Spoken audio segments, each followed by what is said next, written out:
Hey everybody, Dirty Jamie here. You might have seen on one of my other videos changing the tie rod after we got a fender bender on the Hyundai. Went to get it aligned and they said we need to change the strut and the lower control arm too. I don't see anything wrong with them, but you never know. They must have found something loose or bent. We'll know more when we get them out, but first things first.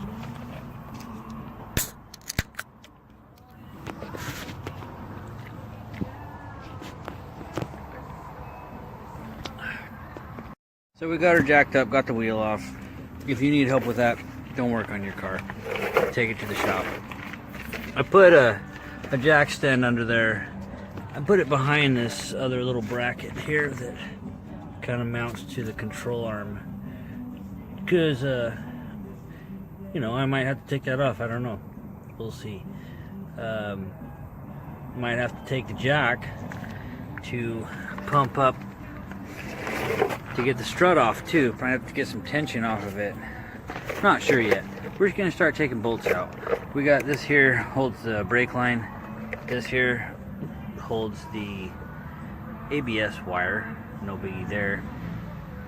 I'm gonna take some bolts off under the hood to get the top of that strut off, and we'll see if the strut just comes right out of there. It's not connected to the control arm. We're gonna do one piece and then work on the other. Alright, we got those off, 12 millimeter there, 10 millimeter there. I want to mark this, so I'm going to build myself a wooden wedge. I'm going to drive it in here from the top. That's part of the alignment. I want to get it half-ass close before I take it into the alignment shop, just in case. Now we're going to take these out and gently, you know, I'll probably be able to tell how you know, I can take the nuts off. But if these bolts don't slide right out, then we might have to put some jack underneath of the bottom of the A-arm. Those slid right out, no problem. 17 millimeter on the nut and the bolt. They buzzed right off, maybe 6 pounds of torque. I kind of put my hand on it just to wiggle it a little bit to get the bolts out, no problem. And that strut is almost free. Like way easier than I thought this was going to be.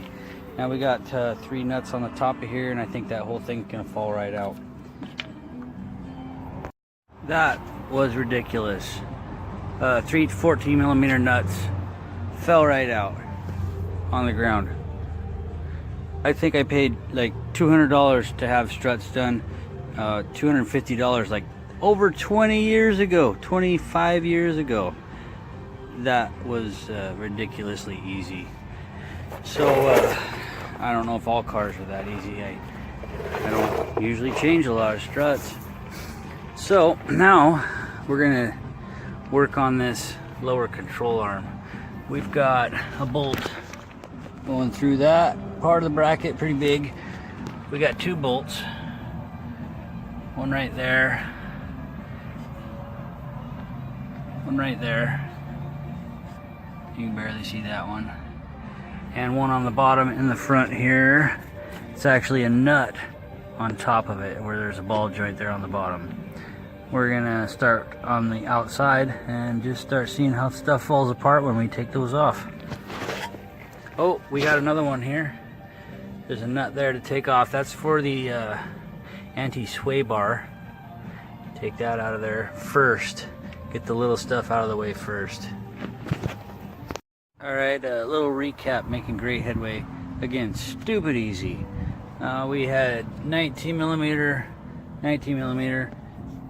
This one that hooked on the bottom here was also a 19 millimeter nut. The anti-sway bar was a 14 millimeter nut.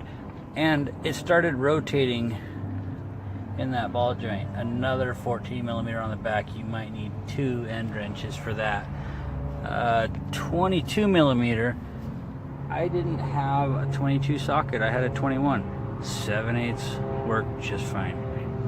So this here ball joint in the front on the bottom of here, it was a little stubborn. They're not bad. They usually stick in there a little bit because this shaft is tapered, and when you tighten it up, it seats in there. It's not supposed to move at all. So, about 4 wraps with any stupid hammer. That's what it took. I didn't have to hit it that hard. This piece right here came off of the back. It fits on there like that. It keeps this rubber mount from sliding back and forth. You've already got an ear on this side, but I mean, I know that that's going to keep it from going anywhere, but that goes on there. One thing you gotta watch for when you're messing with this wheel, it's all loose now. If you pull out, you will pull the driveline out of your transmission. That's not a big deal. It pushes right back in, but you might lose a little oil. You might have a hard time realigning it. You might have to put it in neutral to be able to turn your transmission. Or no, you shouldn't have to actually. This will be free spinning at that point. Anyway, something to keep in mind. Alright, quick comparison, new parts, old parts. We didn't get the little bracket here, so this we talked about earlier is going to go on there. Came with a nut on the front, cool beans. Strut. Well, you know, and then let's go over this a little more thoroughly. I don't see damage. I don't see anything bent. I mean, I realize ball joints wear out, and I think a lot of the time mechanics just say change those parts before we align it for this reason or that. But he did tell me only this side needed it. Maybe, looking at the rubber mount here, maybe, I don't know. I still don't see anything wrong. Everything's tight. Sometimes they pry on them with pry bars and they find some slack somewhere. I mean, that ball joint is pretty loose compared to this one. You can't move this one with your hand. Alright, the strut came with new nuts as well. These are lock nuts. That's great. Again, I don't see any damage.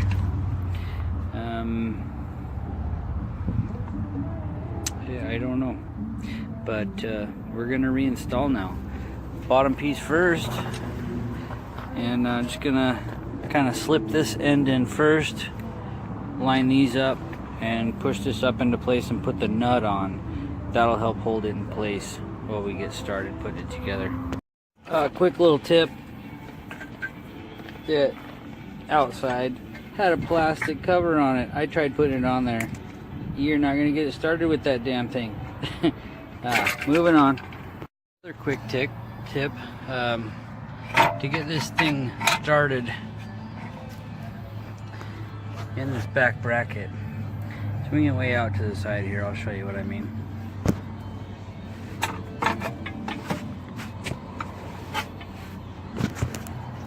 Bring it out like this, and you can push it in there. It's nice and loose that way. Get that back bolt started, and then lift up your brake and your hub. And then you can swing it around to get it where it needs to go.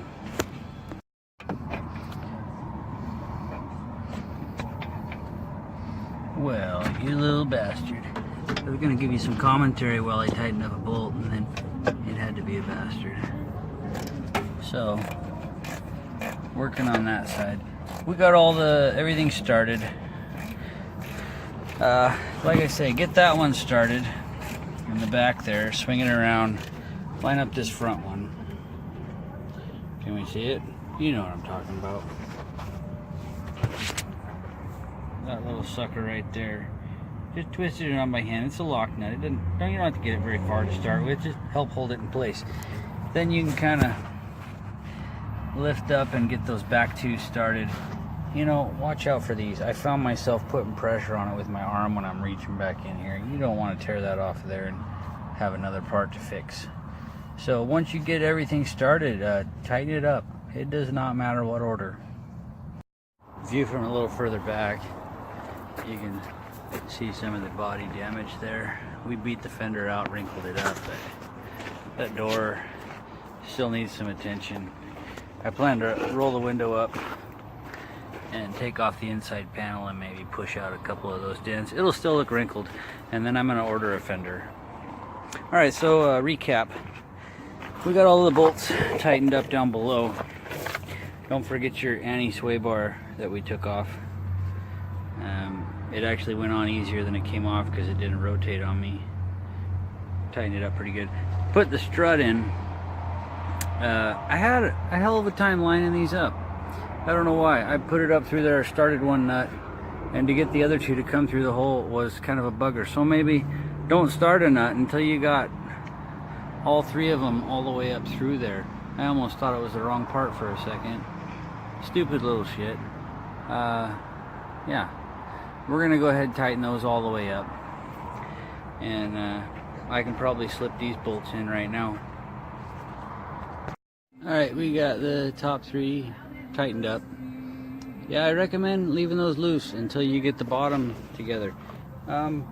These did not line up as easy as taking them apart.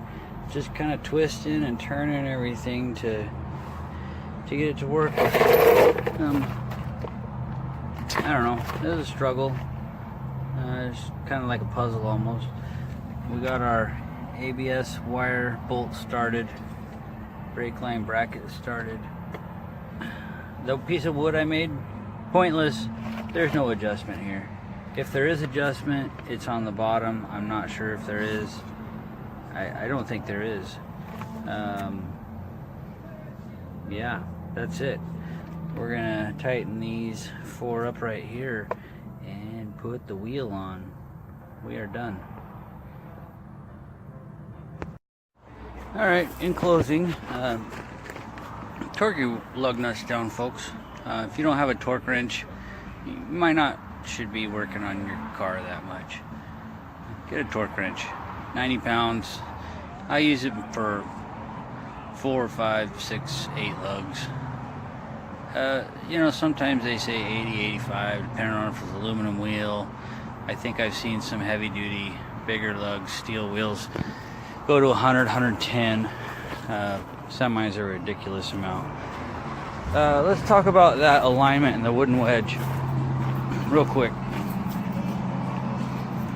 Sometimes you'll have a bolt that goes through and the flange on it is off-centered, and there'll be little tick marks and a like a flange outside of it, and you can rotate that to help tilt things. Apparently Hyundai doesn't provide that option, and that might have been the whole reason the dude at the alignment center said change these parts. You can't adjust them, and they were a little bit bent, maybe a small amount that I can't see. What else? That was about a 2-hour job, and that's including taking videos. That's not bad at all. We didn't have to mess with any grease on the hub or the castle nut or bigger bolts. You know, we got up to 22 millimeter, but we didn't have that big 25 there come off. Real easy. Good luck, everybody. Please click subscribe and like if this was helpful.